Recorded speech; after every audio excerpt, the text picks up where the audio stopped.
No ar com mais uma edição do 98 Talks, um resumo das notícias do dia, não, a retrospectiva que estamos fazendo nessa semana entre o Natal e o Réveillon, e estamos enviando somente para a Rede Mais HD. Quando eu falo somente, porque o público da 98 FM 98 Live não nos acompanha nessa semana, mas vocês da Rede Mais HD, mais de 250 municípios, nos dão o prazer, o privilégio de tê-los em nossa companhia. Sempre no oferecimento da Distribuir Higiene, produtos e soluções inovadoras em limpeza, higiene e desinfecção para a sua empresa. Acesse distribuirhigiene.com.br. Na produção do Talks, Vitor Duarte e Lucas Ragi. Comigo aqui, Rodrigo Carneiro, Antônio Claré e Luiz Fernando Rocha. O meu bom dia é geral a todos vocês. Bom dia, não, boa noite. O meu boa noite é geral a todos vocês. Boa noite, Rodrigo, Claré e Luiz. Boa noite, Paulo Leite, mesmo que pelo fato da gente estar sendo gravado e todos veem na minha janela que está de dia, na do Luiz Fernando de dia, na sua também de dia, mas a gente está gravado e meu boa noite agora para você, mas o nosso bom dia também ao mesmo tempo. É uma coisa estranha. Tudo bem com você, Claré, Luiz, a nossa audiência? Boa noite, Rodrigo Carneiro, Paulo Leite, Luiz Fernando Rocha, a todos que nos acompanham na Rede Mais.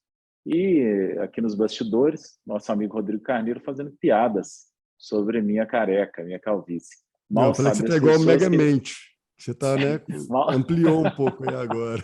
Mal sabe as pessoas que o Rodrigo Carneiro também é careca, passou por um procedimento estético de implante capilar, depois comece a reparar, tá? E a harmonização facial, não esqueça da harmonização facial, que nós já trouxemos isso aqui. Bom, que coisa legal. Embora, vamos começar o programa bem hoje. Um ogro... O Paulo dormiu, velho. O Paulo dormiu no começo. Não, eu estava aqui respondendo no WhatsApp. Mas vamos embora. Corremos aqui para falar dessa retrospectiva. Ontem fizemos uma parte dela, hoje a segunda parte. Lembrando que ainda neste 2021 nós tivemos aí a CPI da Covid instaurada no Senado Federal. Uma briga danada, politização evidente, mas alguns temas que foram levantados que são significativos. Alguns temas que acenderam a luz, inclusive, para a compra de vacinas, alguns temas que acenderam a luz para a gestão do governo federal e de alguns outros entes que, durante a pandemia, estavam negligenciando suas gestões. Mas eu queria a avaliação de vocês. Para que serviu a CPI da Covid no Senado Federal? Clara, eu vou começar com você essa discussão. Primeiro... dizer, gente, que se a gente pudesse voltar no tempo, né, lá em março de 2020, quando começaram aqueles assuntos, olha, vai ter que fechar, lockdown, né?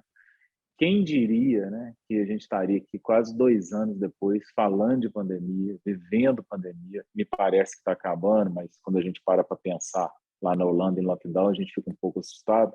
Mas quem diria que isso duraria 2 anos, pelo menos até agora, né? É assustador.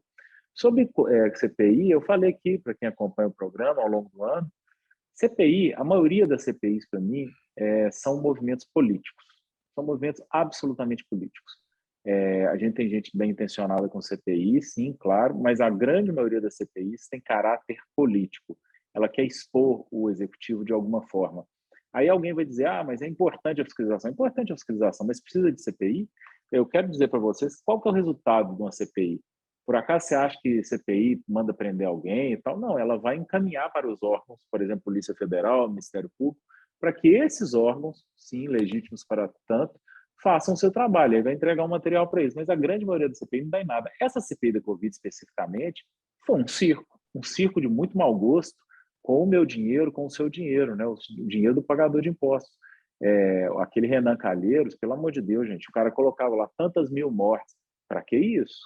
É para lembrar. Não precisa para lembrar durante uma CPI, uma comissão parlamentar de investigação, né, de inquérito. Não precisa disso, não, gente. Então, foi uma grande festa, foi um grande circo, que no final, honestamente, eu não acho que somou nada, não. Teve uma coisa aqui, uma coisa ali, aí, eu acho que o principal foi a questão de alguém, um intermediário, que tentou ganhar dinheiro em cima, mas não ganhou, tentou, é verdade, que essa pessoa seja investigada, mas não somou nada, não somou absolutamente nada. A gente podia ter passado livre sem essa CPI da Covid, como 90% da CPI no Brasil, nos estados e nos municípios.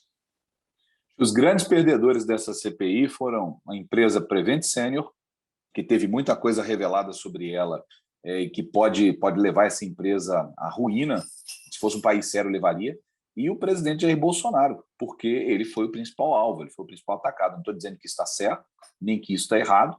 Eu acho que as CPIs poderiam fazer um grande trabalho para o país se elas fizessem uma investigação prévia decente, né, que desse elementos para depois a Polícia Federal investigar, fazer uma investigação policial, uma investigação criminal e render alguma coisa, o que nunca aconteceu. No Brasil, CPI é uma siglazinha que normalmente está associada à palavra pizza, o que é muito ruim. E essa CPI, eu concordo com você, Claré, foi um circo do começo ao fim. E ela começou com uma coisa muito negativa, na minha opinião, foi tirar do escopo da investigação a atuação dos governadores. Eu entendo que não seja de responsabilidade do Congresso Nacional investigar os governadores, mas então que se determinasse quem faria essa investigação, de que forma, quando, e isso não foi feito. Isso é responsabilidade da Polícia Federal. E eu acho que a Polícia Federal não está investigando os governadores como deveria. E todos os 23 governadores, 24 com o Ibanez em Brasília, deveriam ser investigados, talvez especialmente o de Brasília. E não foram e não estão sendo, e eu acho que não vão ser investigados. Então, também concordo que a CPI, infelizmente, poderia ter trazido vários esclarecimentos aí que nos ajudariam até na escolha eleitoral do ano que vem, mas acabou se omitindo desse aspecto e ficou só aquele circo de um atacar o outro lado. E só uma coisinha para terminar para o Rodrigo falar, eu nem acho que o problema seja a CPI ser politizada, não. Se ela é uma comissão parlamentar de inquérito, ela tem que ser política. Ela só não podia ser partidarizada, ela não podia ser partidária, e ela é político-partidária. Se ela fosse só política, na minha opinião, ela faria um bom trabalho. Luiz, só acrescentando, além do próprio presidente, assim como a Prevent Senior foi prejudicada durante essa CPI, o maior prejudicado foi o povo, que no dia que ela se instaurou já sabia exatamente a que ela estava sendo direcionada. E uma CPI que já nasce tão contaminada, no qual a previsibilidade ela assume um papel muito maior do que aquilo que o povo gostaria realmente de fato descobrir, e até mesmo a forma como alguns veículos fizeram a cobertura dela. Isso foi um show assim, daqueles dantescos, no qual queria-se tudo menos descobrir o que de fato foi feito com dinheiro público durante a pandemia. E isso era muito importante. A gente queria ter uma transparência com relação à forma como os governadores assumiram esse recurso e como que eles fizeram a gestão dele. Obviamente, como você bem disse, não é uma responsabilidade de uma CPI federalizada, mas ela é, sim, o dinheiro e o caminho dele, a destinação desse dinheiro deveria, sim, ter sido tagueado e ter colocado, exposto para a população como que cada estado havia gerido esse recurso. E o que a gente viu, não necessariamente através da CPI, mas pela própria Polícia Federal, foram que eles tiveram aí o seu destino não da forma como a população esperava. A gente citou aí já recentemente a questão de Manaus, a gente já viu aí outros no Rio de Janeiro, e isso sim deveria ter sido tratado e debatido com mais veemência, o que não ocorreu. A gente viu aí uma necessidade, uma vontade voraz para que se criminalizasse aí o presidente da forma como ele geriu essa crise. Teve sim vários motivos para que ele possa ter sido criticado, e ele deu os seus motivos também, mas acho que os maiores algozes foram alguns governadores que, infelizmente, não souberam tratar com a seriedade que a população merecia, fazendo aí, sim, essas 600 mil mortes, mais de 600 mil mortes, está muito mais atrelada à gestão regional do que federal, do meu ponto de vista, pelo menos. Eu vou discordar do Rodrigo, vou discordar do Luiz e um pouco do Claré. Primeiro, eu acho que a CPI tem sim a utilidade de poder revelar aquilo que está embaixo do tapete. E eu tenho muito medo de matar o mensageiro para não ouvir a mensagem. Eu sempre tenho esse receio. Acho que no Brasil se mata demais mensageiros por não ouvir a mensagem que eles trazem, por serem incomodados com a mensagem que eles trazem. Com relação à responsabilidade dos governadores, é amplamente o texto da Constituição. Quem deve observar a irregularidade cometida pelos senhores governadores são as assembleias legislativas de cada estado. Isso é o papel constitucional do deputado estadual. Então, a CPI não foi feita para ficar avaliando a atitude dos governadores. Os Mas o governadores têm que Rodrigo, ser avaliados. Paulo, o Rodrigo lembrou um negócio, desculpa te cortar, mas acho que é importante entrar isso no seu raciocínio. O Rodrigo lembrou um negócio que, apesar do que você está falando, ter razão, eu disse isso também, mas o dinheiro é federal. Boa parte desse dinheiro saiu do governo federal. Então, esse dinheiro não tinha que ter sido rastreado de alguma forma, saber qual foi a destinação que foi dada, mesmo sendo pelos estados e municípios? Já tem a resposta pronta: o dinheiro do governo federal não foi liberação, foi repasse constitucional. Se o repasse é constitucional, tem que ser julgado à luz da Constituição. Nós estamos criando aqui um ente perigosíssimo. Nós estamos querendo dizer que o governo federal deu de presente dinheiro para os estados. Não deu. O que o governo federal... Mas a gente tem que levar em consideração. Foi transferido, faltou dinheiro do governo federal para os estados no combate à Covid, faltou, e esse dinheiro ele foi destinado de uma forma no qual não se levou em consideração algum critério que não fosse politizado, e sim um critério técnico. Essas questões que deveriam ter sido tratadas de uma forma mais clara, eu acho que elas ficaram a reboque, por uma vontade política e não por uma vontade de resolver, de dar luz aos problemas. Só para eu completar o raciocínio que levantou o Luiz Fernando. O dinheiro é por repasse. O dinheiro não foi presente do governo federal, não. O repasse, quando é feito, quem tem que ser responsabilizado é o governador e quem tem que conferir essa responsabilidade é a Assembleia do Estado. O governo federal não fez presente a ninguém, não. O governo de Minas, o governo de São Paulo, o governo do Rio Grande do Sul, o governo de Santa Catarina... Mas na compra das vacinas, na distribuição das mesmas, no acesso a uma série de recursos que foram... Repasse obrigatório. Repasse constitucional obrigatório. Você está entrando num fator técnico que a gente está discutindo um fator político, você me desculpa. Não. Eu só estou dizendo para você o seguinte: você não pode considerar culpado alguém que tenha agido no rigor do que diz a lei.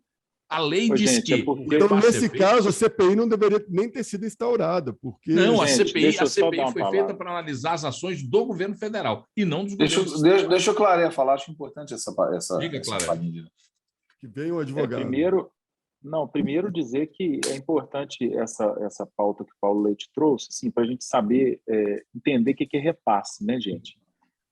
O governo federal, apesar dele arrecadar mais de 2/3, quase 70% dos impostos, esses 70% dos impostos não ficam com ele. Ele é obrigado, constitucionalmente, a repassar. Ou seja, ele é um mero motoboy, em alguns casos. Ele não tem responsabilidade nenhuma sobre aquele dinheiro. Ele tem que pegar e repassar. Ele não tem a opção de segurar, de falar quero, não quero dar. Então, esse recurso é do Estado. Olha que em governos anteriores em Minas Gerais isso não ocorreu, hein? Mas tudo bem, pode continuar. Pois é, em Minas Gerais houve coisas mais graves, Rodrigo. Só para as pessoas que nos acompanham entender. Existe uma coisa chamada depósito judicial. Então, por exemplo, o Rodrigo Carneiro me difamou. Eu processei o Rodrigo Carneiro e ganhei lá. Dos infernos. Isso. Eu executei o Rodrigo Carneiro e encontrei R$1 milhão na conta dele. E esse R$1 milhão está lá na vara civil. Entre o encontrar o dinheiro do Rodrigo e eu sacar, não é automático. Isso demora meses, às vezes anos, porque ele pode impugnar, tem recurso e tal. O governo anterior, né, do anterior ao Zema, né, o governo do PT, ele foi lá e ele pegou esse dinheiro, gente. Ele não tem nada a ver com ele pegou esse dinheiro para tampar buraco, falou, depois eu devolvo. É um negócio maluco que esse governo aqui em Minas fez, bem lembrado, Rodrigo. Ele fez coisa muito pior do que não passar repasse. Mas o repasse, ele é obrigatório. Então, eu vejo alguns bolsonaristas, até nas minhas redes, falando assim, Minas Gerais está dando certo agora quando eu posto alguma coisa, por causa do dinheiro do Covid. Não, meu amigo, que dinheiro de Covid? De onde se tira? Como é que está misturando os assuntos assim? Está misturando totalmente assunto. Então, num primeiro momento, eu achava também que tinha que chamar os governadores lá, sabe, Rodrigo? Mas depois eu parei para pensar, de fato, a Câmara não tem a legitimidade para fiscalizar trabalho de governador. Aí você vai falar, mas o dinheiro federal estava lá. Esse dinheiro não é federal. Aí que tá. Esse dinheiro nunca foi federal. Ele simplesmente foi um motoboy. Então, é uma questão técnica, né, que você bem falou que o Paulo Leite estava trazendo a questão técnica. Faltou o quê? As assembleias fazerem CPIs dos seus governadores. Por exemplo, em Manaus mesmo, Amazonas, deveria ter feito, né? Eu acho que poderia ter feito para entender ali. Então, a questão toda é uma questão técnica, né? Mas então, cara, o Witzel rodou por causa disso, gente. O Witzel rodou por causa de dinheiro da Covid, é verdade isso. Mas não foi uma porque CPI não soube que utilizar, fez porque rodar, a Assembleia né? do Estado processou. É isso aí. O mais importante, gente, é a gente entender, então, quando a gente trata do tema da CPI, o propósito dela. A partir do momento que o governo federal ele não tem a capacidade de intervir nas atitudes dos governos estaduais, nos municípios, através da forma como os prefeitos atuariam, e, ao mesmo tempo, os repasses eles eram obrigatórios de forma ampla e restrita e constitucional, abre-se assim uma CPI para levar em consideração o quê? Falas, Perfeito. ditos, Não, perfeito. Rodrigo, você falou aquilo tudo que agora. foi propagandeado ou aquilo que deveria e não foi feito de propaganda, porque não sobra muita margem para o governo federal atuar na Covid. Pelo contrário, Não, mas você falou tudo aí, ué. repassa, fica de braços cruzados esperando que os governadores e os prefeitos façam o melhor de si. Então, se é para colocar na conta de alguém os 600 mil mortos, que se pegue aí os 24 Rodrigo, entes da federação. o STF tomou uma decisão lá atrás, que vocês vão lembrar bem, ninguém falou até agora, mas o STF falou que a competência para gerir a pandemia era de municípios e estados. Então, você como colocar os regra 600 mil na conta do...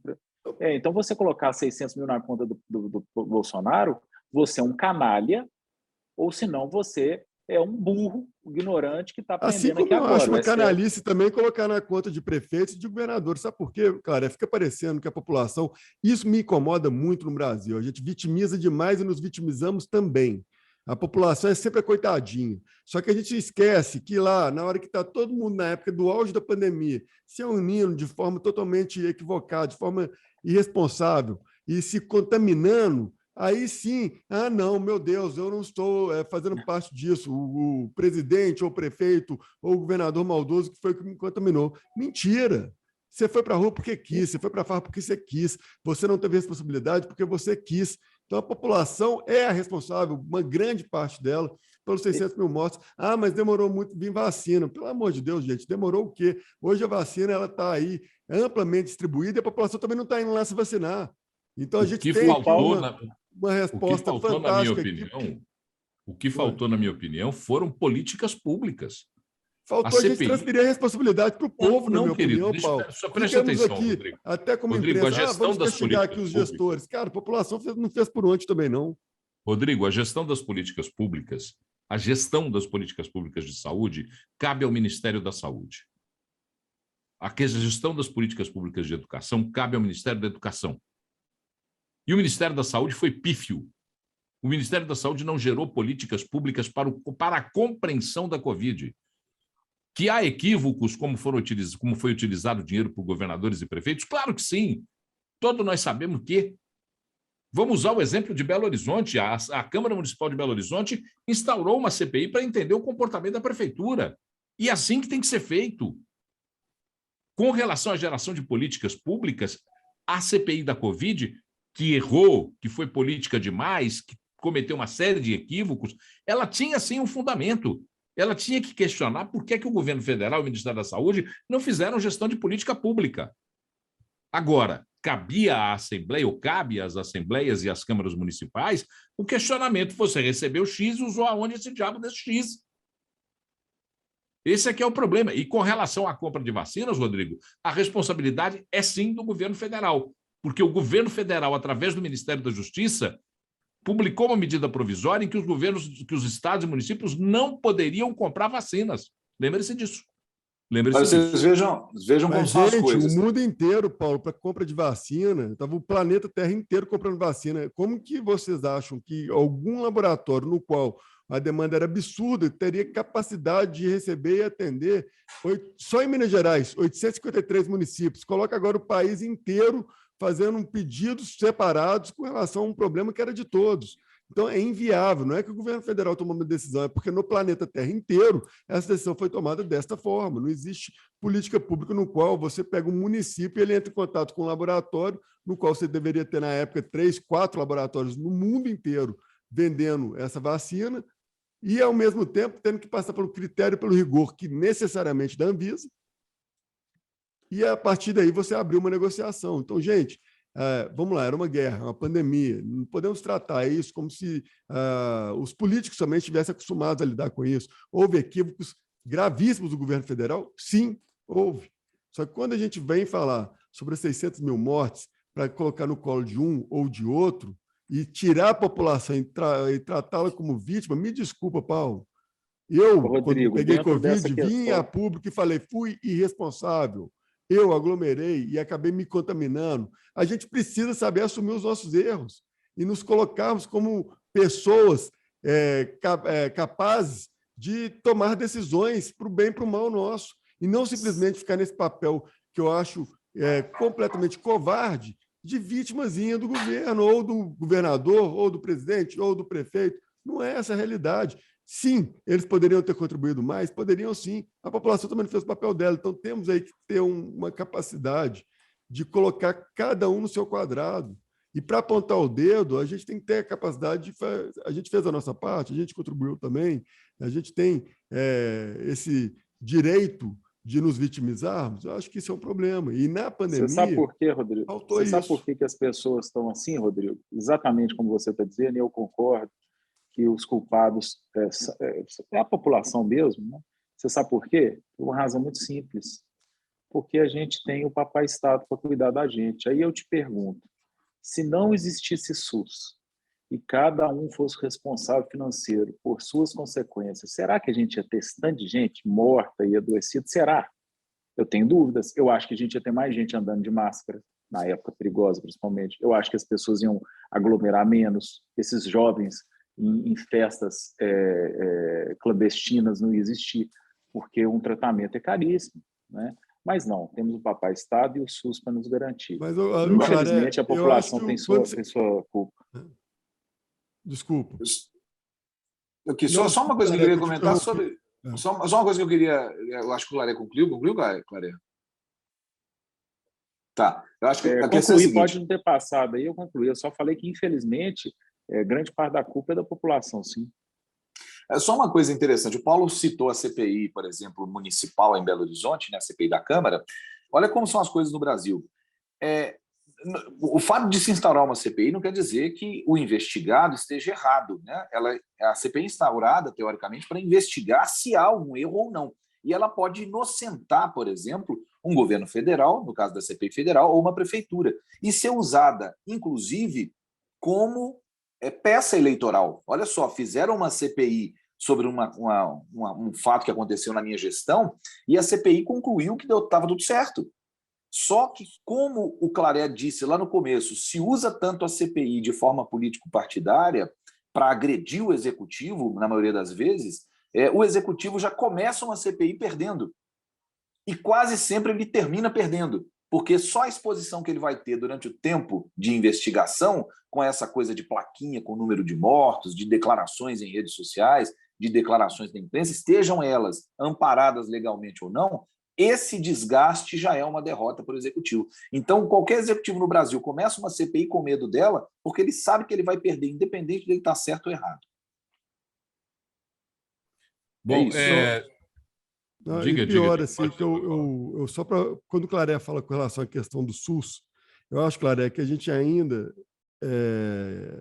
isso é um processo. O país ele tem uma necessidade de algumas pautas sociais para serem tratadas ainda com um olhar um pouco mais assistencialista. Eu acho que o Brasil ele pode evoluir para esse mundo ideal no qual você tanto fala, mas é muito importante que ele seja feito de forma dosada, para que não exista um hiato. Então, ainda bem que, da forma como a gente estava, a gente tinha pelo menos o SUS durante a pandemia, mas acredito que é um ensinamento muito grande de que forma que a população também consegue se apropriar de um tema no qual o Estado ele detém ainda uma força muito grande, sem que ela saia prejudicada.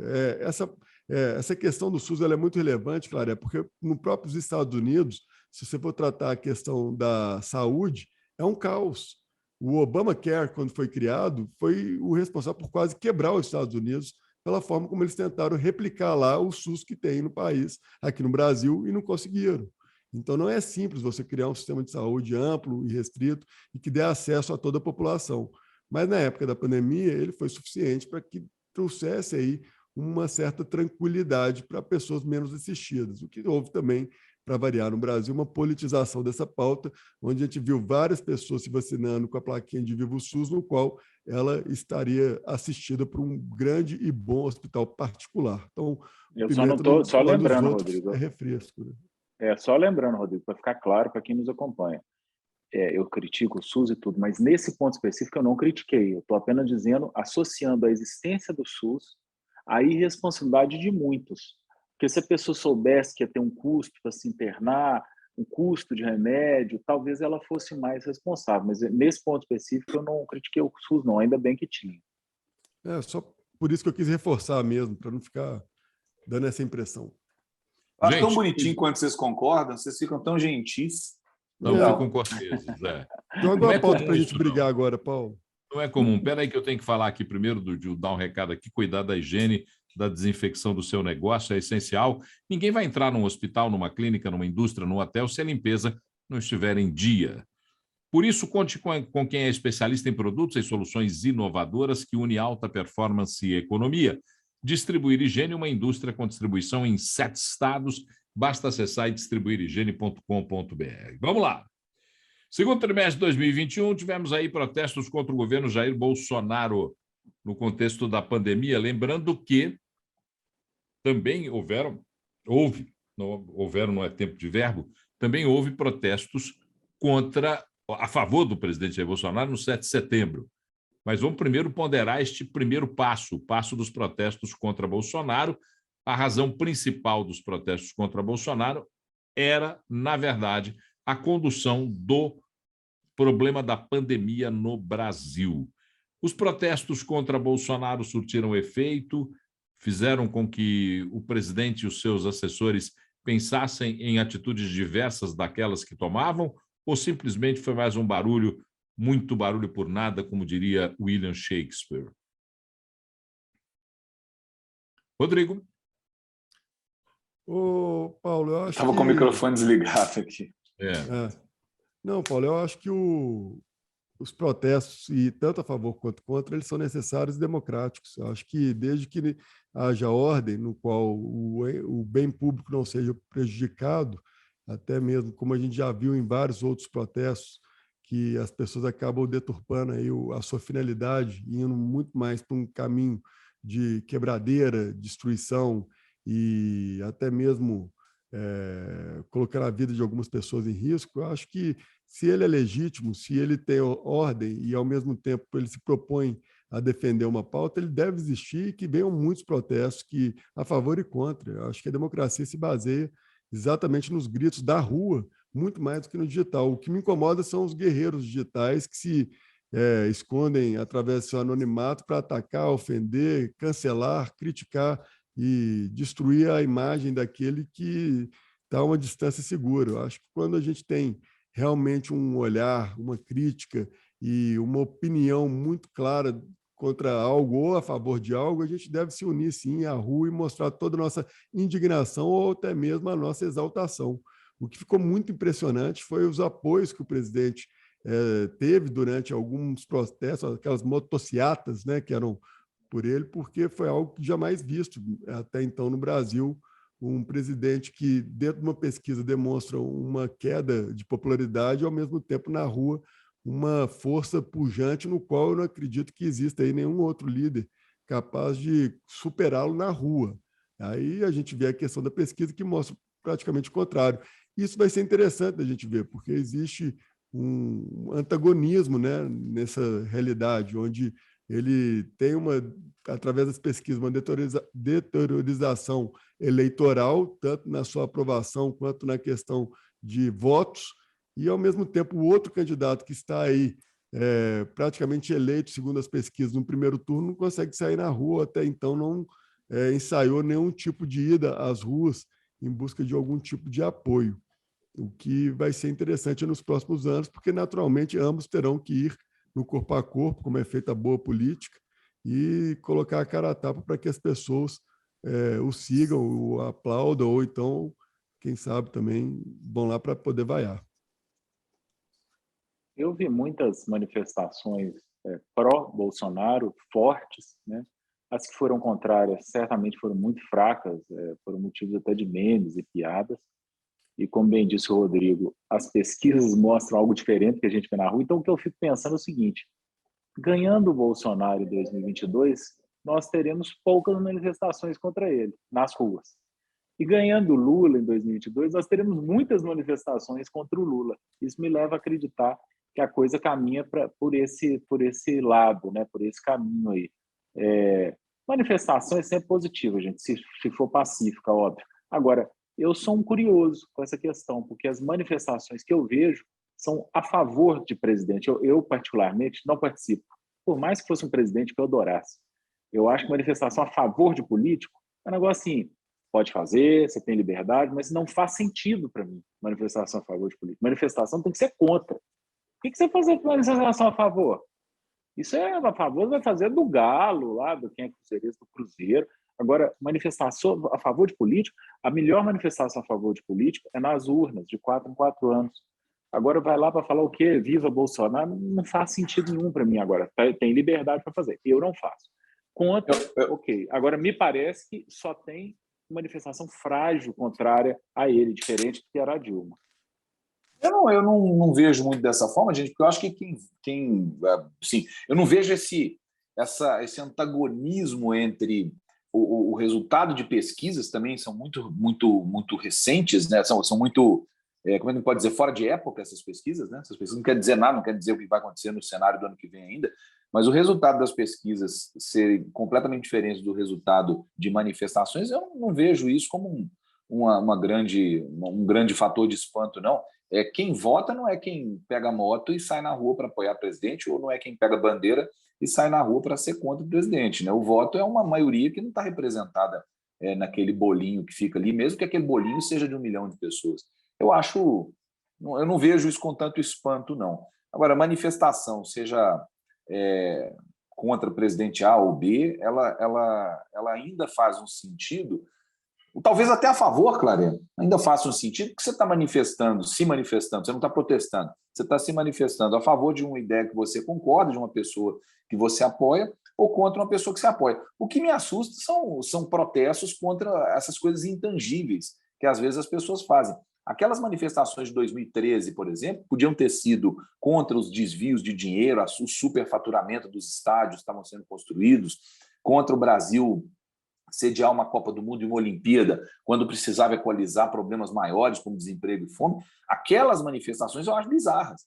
Os caras quebravam um banco, quebravam concessionária de carro, quebravam o McDonald's para protestar contra um negócio intangível, o imperialismo, o domínio norte-americano, é uma bobagem danada, e a gente com problemas mais sérios aqui, dentro de um governo que estava no poder, né, de problemas de corrupção, problemas de desvio de dinheiro, que eu acho que era aí onde tinha que estar o tipo de protesto que foi feito em 2013 e não foi, ficou, enfim, no ar, black blocs. O que tem isso a ver conosco? Véio? Acho isso realmente foi pobre, poderia ter sido mais enriquecedor para aquele momento que o Brasil vivia. Eu considero manifestações públicas pouco representativas, porque o Claré abordou um tema que, para mim, é fundamental. Se eu quero apoiar o político, eu tenho que discutir as ações que ele faz junto do meu grupo. Se eu for à rua, eu perco, inclusive, a chance de caixa de ressonância do que eu penso. Eu me misturo a uma multidão que tem uma baixíssima caixa de ressonância. Então, manifestar-se a favor de um político é uma perda de tempo brutal. Segundo, o brasileiro não tem a tradição do protesto para arrebentar a boca do balão. O nosso protesto acaba virando grupos que se assanham com músicas ensaiadas, com refrões, com slogans. Veja, por exemplo, e eu não estou dizendo que talvez seja a melhor forma de protestar, mas eu acho vejo como exemplo a força que tem um protesto na Argentina, a força que tem um protesto no Chile. Estou falando da América Latina e não de outros países. Veja na Europa, na França, na Espanha, na Alemanha. Aqui no Brasil, os protestos viram mais ou menos eventos sociais, comemorativos, quase carnavalescos, porque tem refrõezinhos, palavrinhas de ordem e outras coisinhas mais que ridicularizam os protestos nesse país. Acho, inclusive, que se o brasileiro quisesse protestar, melhoraria a qualidade do seu voto, principalmente para o legislativo. Se o brasileiro tivesse intenção de protestar contra algo, deveria protestar através do seu voto, que é a melhor ferramenta para o protesto, e principalmente para atingir o legislativo, que sempre é privilegiado pelo descaso político do brasileiro. Por isso estamos nessa lereia política que nos encontramos. Próxima pauta? Rodrigo está com o microfone fechado. Está com o microfone fechado, Rodrigo. Sim, desculpa. Não, eu estava comentando que lereia não é da minha época, mas achei legal. Vou adotar no meu vocabulário a partir de agora. Pode anotar que é uma palavra forte, diz muita coisa, inclusive aquilo que você não quer dizer. Gente, vamos falar um pouquinho do mundo, porque em 2021 tivemos aí mais uma vez faixa de Gaza, Líbano, que retornou ao protesto, Líbano que está entregue às traças, a Síria, o Oriente Médio, com muitos conflitos. Ah, mas vocês estão aí no Talks em Minas Gerais, falando sobre conflitos no Oriente Médio, conflitos no Oriente Médio que desequilibram a margem política do mundo. O que vocês acham disso? Ô, Paulo, como sírio, né, descendente de sírio, a gente vê essa guerra nessa região há anos. Meu bisavô veio para o Brasil fugido de uma guerra, com 14 anos de idade, porque a família foi toda dizimada. Ele conseguiu entrar escondido dentro de um navio, nem sabia para onde que esse navio ia parar, e acabou caindo aqui no Brasil e se instalando em Uberlândia. E agora a gente vê novamente, não novamente, né, mas de uma forma permanente, esses conflitos, onde a guerra ela é intitulada de santa em alguns momentos, mas que de santo não tem absolutamente nada, é simplesmente pelo poder, petróleo e força territorial. Os Estados Unidos, durante esse período, já trocou de lado inúmeras vezes, e a gente vê e acompanha qual é a narrativa que será pregada no próximo, que vai motivar o próximo conflito, a próxima invasão, o próximo ataque. E isso é muito triste. De novo, a gente usou muito essa palavra, né, nesses últimos programas, que é a politização. Ela cria uma narrativa que convém àquele poder. A gente viu aí a entrada dos Estados Unidos no Iraque, atrás do Saddam Hussein, também com um motivo que ninguém conseguiu confirmá-lo na sequência, de estar sendo produzido armas nucleares no Iraque, coisa que o Iraque não tinha competência para fazer nenhum traque.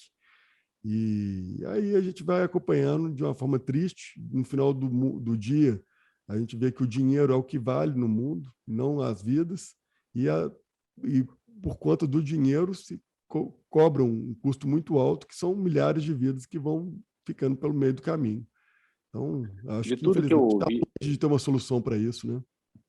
De tudo que eu ouvi aqui, o que eu fiquei mais curioso foi como o navio do bisavô do Rodrigo chegou em Uberlândia.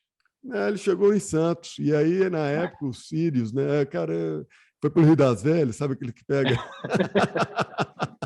Não, mas o meu bisavô, a colônia síria, ela veio muito forte para Minas Gerais. Acho que, na época, em busca do ouro também, tinha aí uma série de oportunidades no interior do Brasil, e Minas Gerais era um estado que atraía bastante esses imigrantes que chegavam.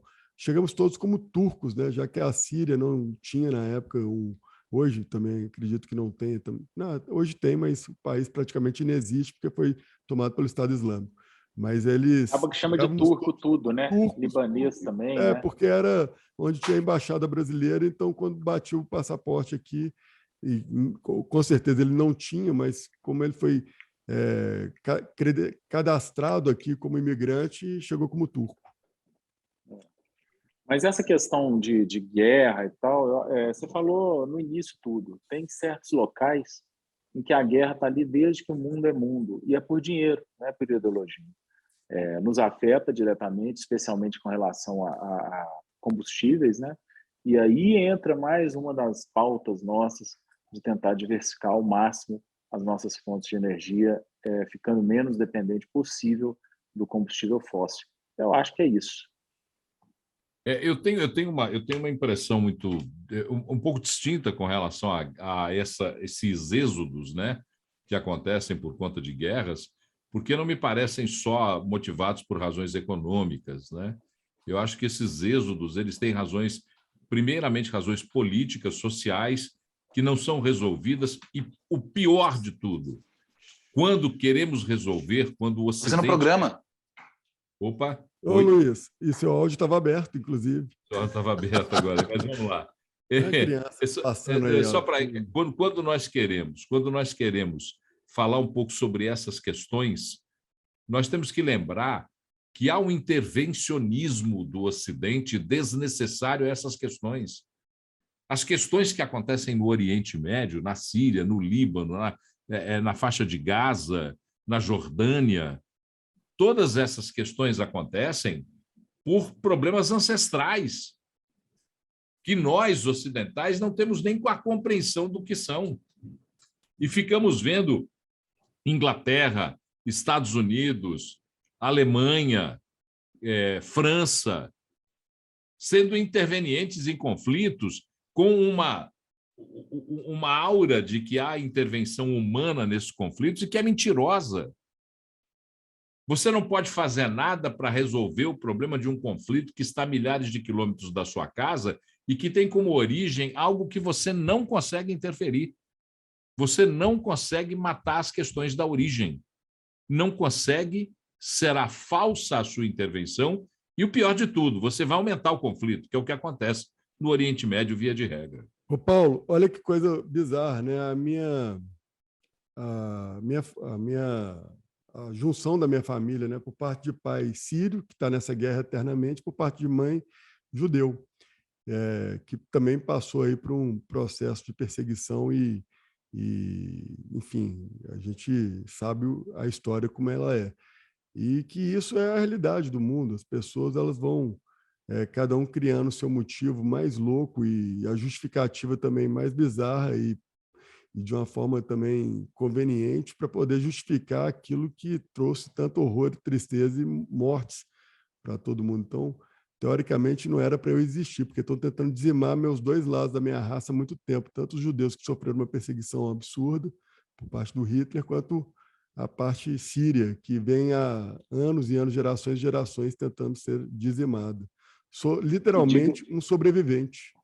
E diga-se de passagem, um sobrevivente que, pelo menos nas veias, corre um sangue negociador, negociante muito bom, né? Dizem as más línguas.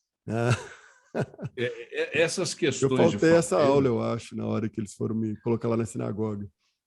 Mas essas questões de fronteiras abrem luzes distintas. Estamos falando do Oriente Médio, mas temos aqui uma fronteira absolutamente conturbada, que é a Venezuela.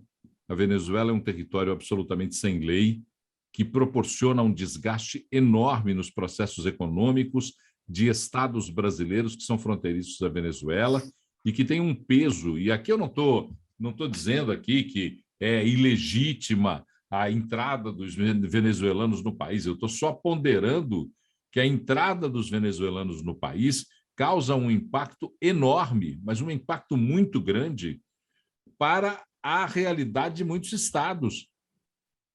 Estados do norte do Brasil, Roraima, Rondônia, o Amazonas, o Acre, sofrem com o êxodo de venezuelanos que ocupam as cidades sem que seja proporcionado a eles uma estrutura urbana para a sua vida, e isso, me desculpe a sinceridade do que eu vou falar, há uma sobrecarga na vida das cidades e no custo dessas cidades, uma sobrecarga absolutamente observada quando essas invasões, quando esses êxodos não são controlados. Luiz, gente, primeiro de não, eu só estava, na verdade, fazendo o que eu não tinha feito antes, mutando o meu microfone. Ele estava mudo quase que o programa inteiro, eu só abria para falar. Eu deixo ele aberto na hora que a Helena resolve descer a escadinha e vir aqui para o lugar onde eu estou fazendo o programa. E ela não consegue só descer a escada caminhando. Ela desce a escada escorregando pelo corrimão. Então já veio fazendo um barulhão.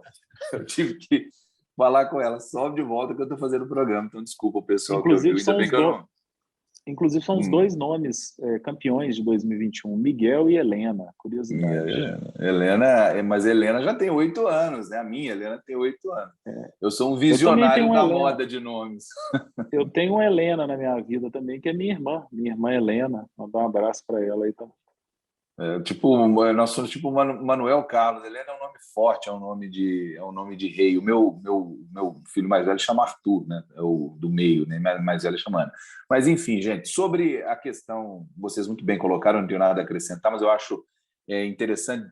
Acho que alguém, não sei se foi o Rodrigo que disse, que Minas tinha um atrativo para essas comunidades, né? Esse pessoal que veio de fora, tanto da Europa quanto da Ásia.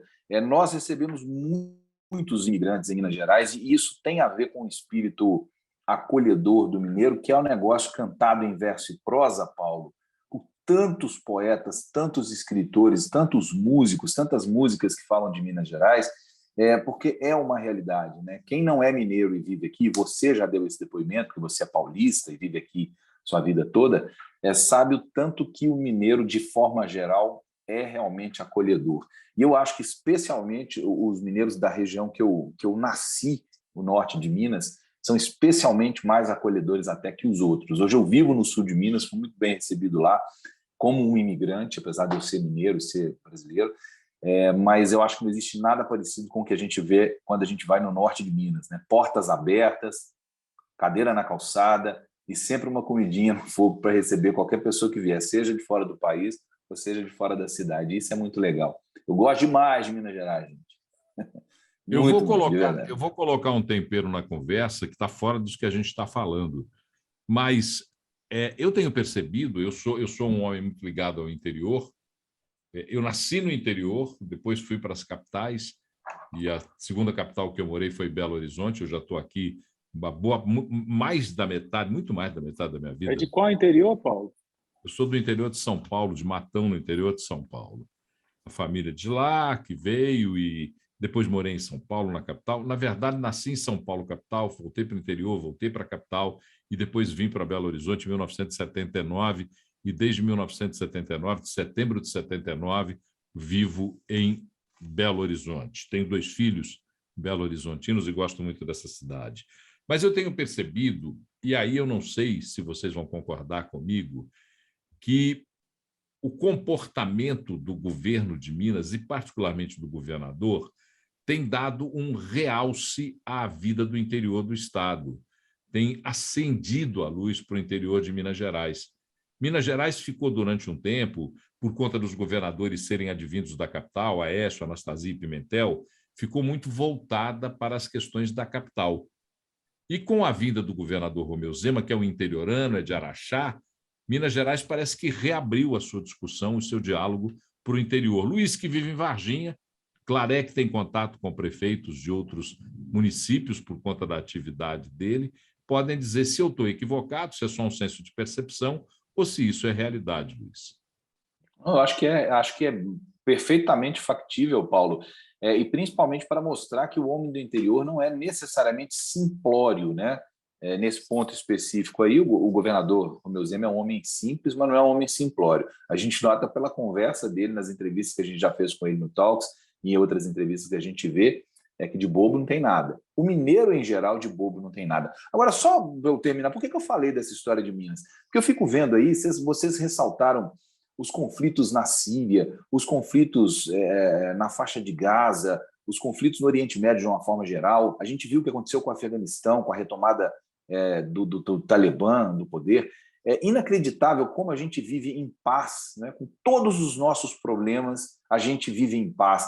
É difícil valorizar a tranquilidade que a gente tem para viver no lugar que a gente vive, na terra que a gente vive, que é Minas Gerais, quando a gente vê esses conflitos de quem vive lá fora. Eu conheci alguns sírios refugiados em Varginha, que montaram um negócio lá, depois voltaram para a Síria, agora estão voltando para o Brasil.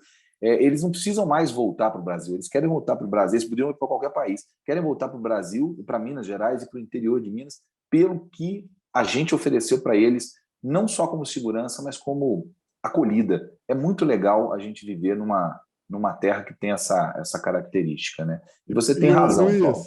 E vou te falar uma coisa que é importante a gente levar em consideração também. Quando a gente viu a história da Venezuela, os imigrantes vindo, e algumas pessoas às vezes rechaçando, falando, pô, já que votou no Maduro, colocou lá, querendo colocar na conta política, ideológica, uma migração e no qual qualquer imigrante não está migrando porque ele gostaria ou porque ele teria opção, é simplesmente para sobreviver.